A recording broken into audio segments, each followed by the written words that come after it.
Members of the Fourth Estate, ladies and gentlemen, good afternoon. We have a statement that we want to issue today following the general elections that were held in our country. Today, I want to address my fellow Kenyans and the international community about the 2022 Kenyan elections and the role of the Independent Election and Boundaries Commission, the IEBC, the body mandated by the Constitution and the law to conduct and manage elections. On August 9th, 2022, millions of Kenyans turned out in large numbers in an attempt to choose their leaders at the national, county, and local levels after long and generally peaceful campaigns. But yesterday, August 15th, our budding democracy suffered a major setback. As a result, Kenya faces a grave legal and political crisis as a result of the actions of Mr. 𝒓𝒊𝒈𝒉𝒕, the chairperson of the IEBC. The Constitution and our laws are clear about how the IEBC should conduct its business. There is no more important role for the IEBC than the conduct, transmission, and tallying of the presidential election. We are painfully aware of the past political biases by the IEBC that plunged this country into its darkest chapter.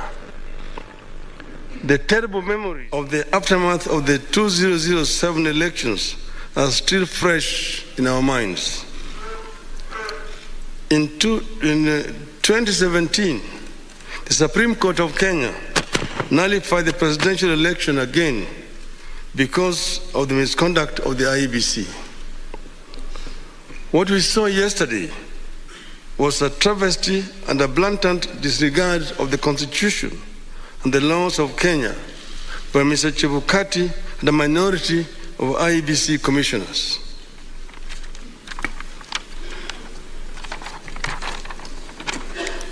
The law is clear on the role of the chairperson of the IEBC. The law does not vest in the chairperson the powers of a dictator to rule the IEBC unilaterally. The IEBC is structured as a democratic institution in which decisions must be taken either by consensus or by a vote of the majority. The chairperson and a tiny minority of commissioners have no legal authority to take weighty decisions and proclaim them as the rulings of the IEBC. The law on the IEBC provides that unless a unanimous decision is reached, a decision on any matter before the Commission shall be by a majority of the members present and voting. I want to repeat. Unless a unanimous decision is reached, a decision on any matter before the Commission shall be by a majority of the members present and voting. In addition, the Court of Appeal in the Maina Kiai case ruled, and I quote again, reiterate, as we conclude, that there is no doubt from the architecture of the laws we have considered that the people of Kenya did not intend to vest or concentrate such sweeping and boundless powers in one individual, that is the chairperson of the appellant. That is why I and Azimio la Umoja One Kenya and the nation at large were shocked yesterday to learn that Mr. 𝒓𝒊𝒈𝒉𝒕 alone decided to pronounce himself on the supposed winner of the 2022 presidential elections.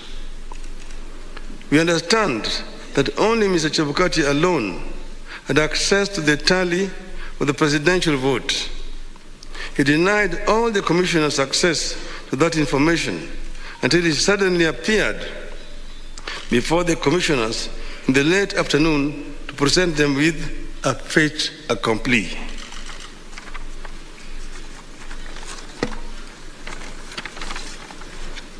Barely 2 hours before his announcement, Mr. 𝒓𝒊𝒈𝒉𝒕 called a meeting of the IEBC and revealed to them the different results he was going to announce. 4 of the 7 protested Mr. 𝒓𝒊𝒈𝒕's actions. But Mr. 𝒓𝒊𝒈𝒕, whose mind appeared made up, did not entertain any discussion of the results, precipitating a walkout by a majority of the commissioners who promptly denounced the results at a press conference. We know what happened next. A majority of the commissioners walked out and held a press conference where they denounced the results. Our view in Azimio is clear. The figures announced by Mr. 𝒓𝒊𝒈𝒕 are null and void.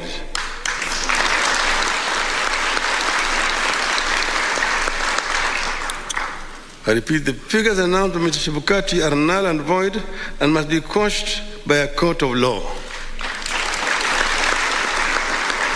In our view, there is neither a legally and validly declared winner nor a president-elect. Mr. 𝒓𝒊𝒈𝒕's announcement purporting to announce a winner is a nullity. He acted with gross impunity and in total disregard of the Constitution and our laws. He could have plunged our country into chaos had our supporters not exercised great restraint. Such blatant acts of impunity can be a threat to the security of our country. It is not up to us to decide whether Mr. 𝒓𝒊𝒈𝒕 has committed an offense. We leave that determination to the appropriate authorities. But for avoidance of doubt, I want to repeat that we totally and without reservations reject the presidential results announced yesterday by Mr. 𝒓𝒊𝒈𝒕. I want to commend our supporters for remaining calm and keeping the peace, and I urge them to continue to do so.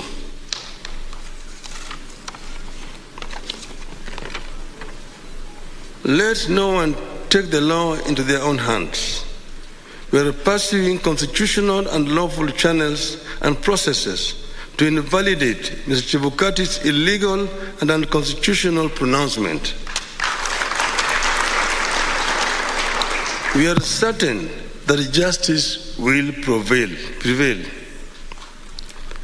I want to further commend the heroism of the 4 commissioners, the majority of the IEBC, who stood up to the bullying and the illegal conduct of Mr. 𝒓𝒊𝒈𝒕. We are proud of them and ask them not to fear anything. Kenyans are with them.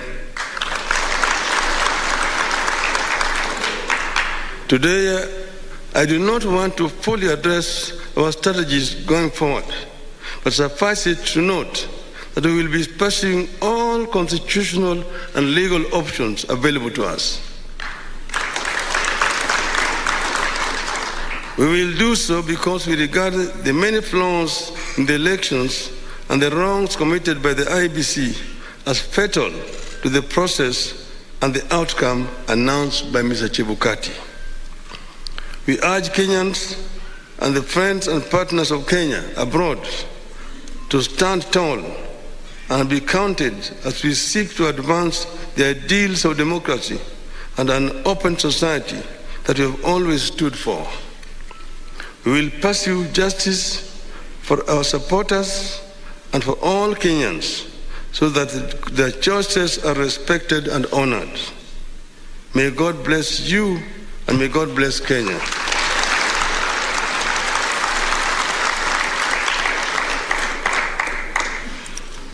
Nataka kuchukua tena fursa hii kutoa shukrani kwa Kenya wenzangu ambayo wameshiriki katika uchaguzi ambayo imepita.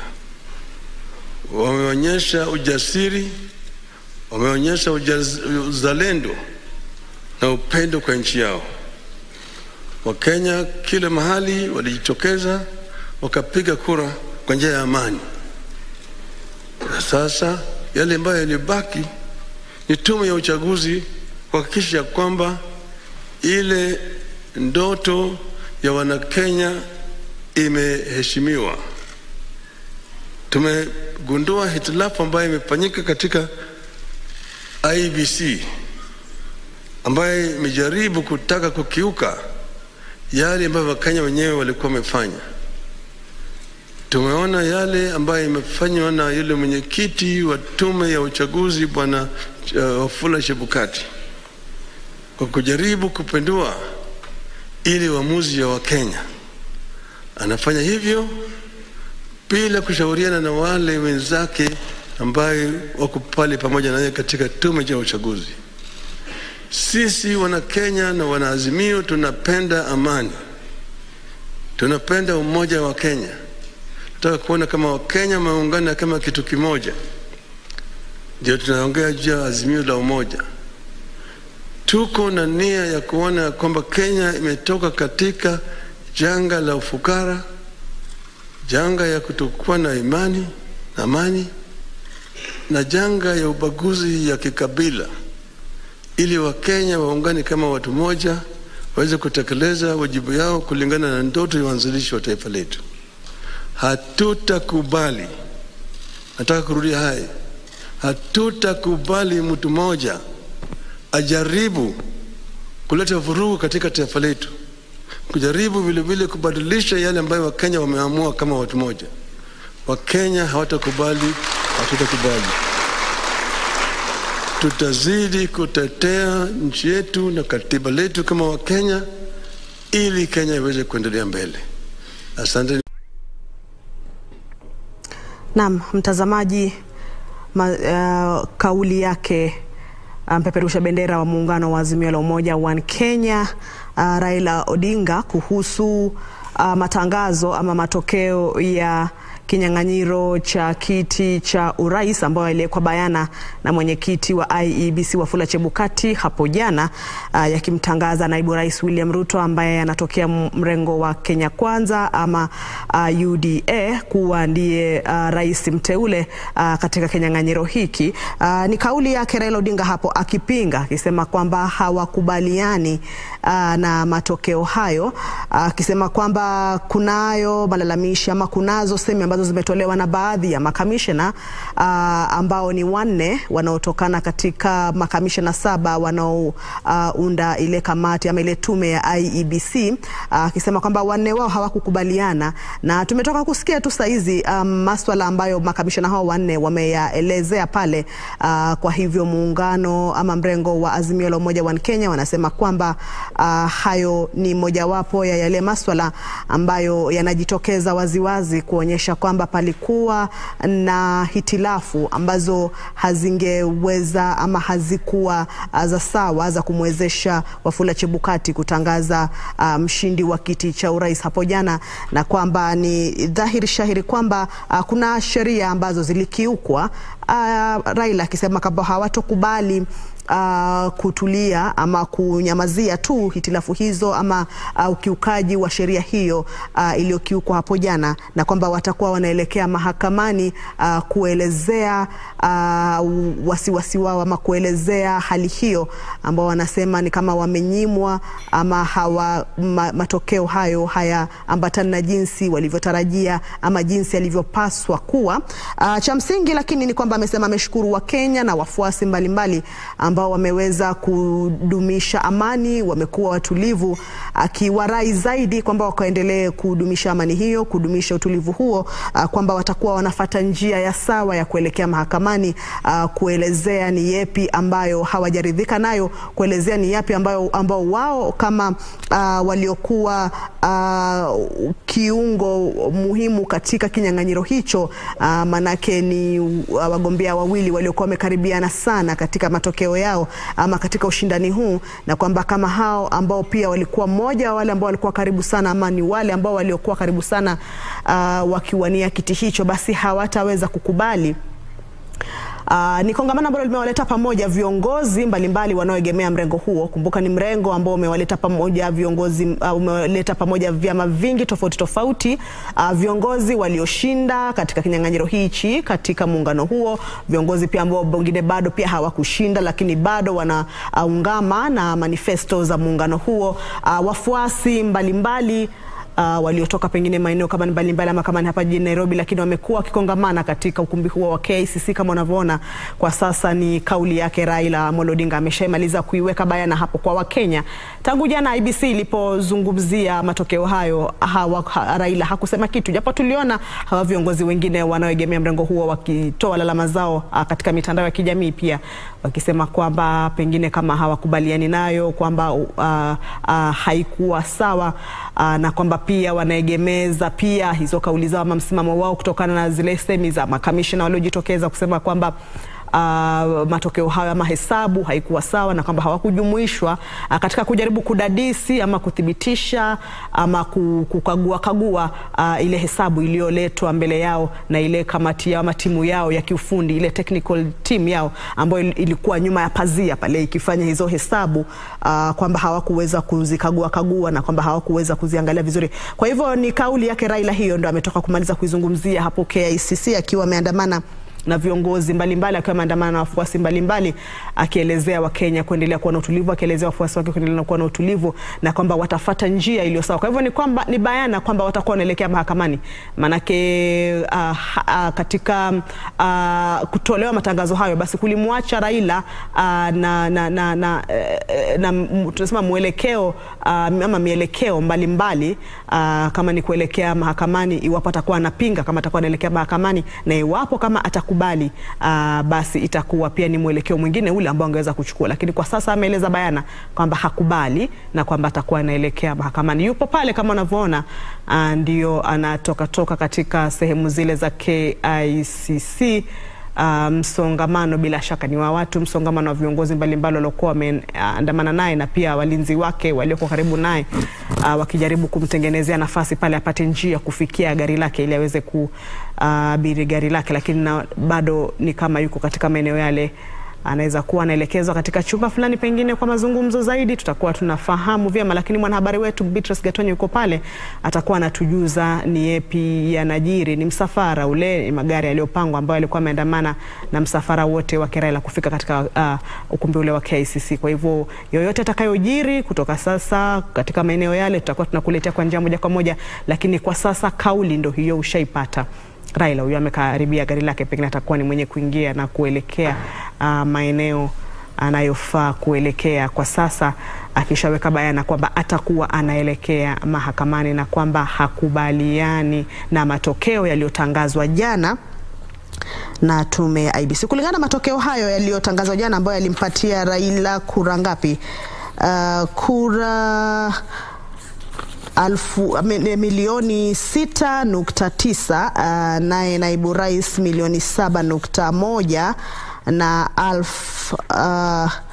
tukaangalia tofauti yake hapo ni zaidi ya kura 200,000 ama kwa hesabu ya haraka ni 233,211. Hiyo ndio iliyokuwa tofauti ya idadi ya kura alizopata naibu rais William Ruto wa muungano wa Kenya Kwanza ambaye alipata kura 7,176,141 na Raila 6,942,930, hiyo ikiwa ni tofauti ya 233,211. Kwa hivyo ni matokeo hayo ambayo ameyapinga, ameyakataa na amesema kwamba IEBC matokeo hayo hawakubaliani nayo.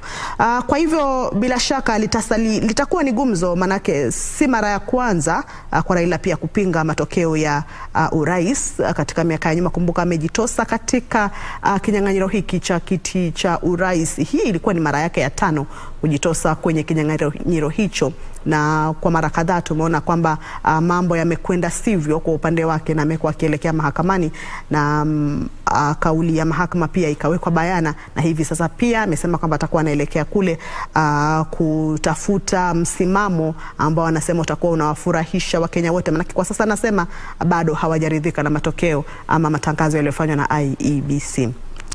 Dan, ilikuwa inatarajiwa atakuja sema hivyo, ama pengine Wakenya walikuwa wanatarajia pengine atajitoa leo aje aseme pengine nakubaliana na matokeo? Nadhani ya kwamba kuna baadhi ya Wakenya hawakuwa wanatarajia, na kulikuwa na baadhi pia ya Wakenya walikuwa wanatarajia kwamba atajitokeza pengine leo ama siku nyingine ili aweze kuzungumzia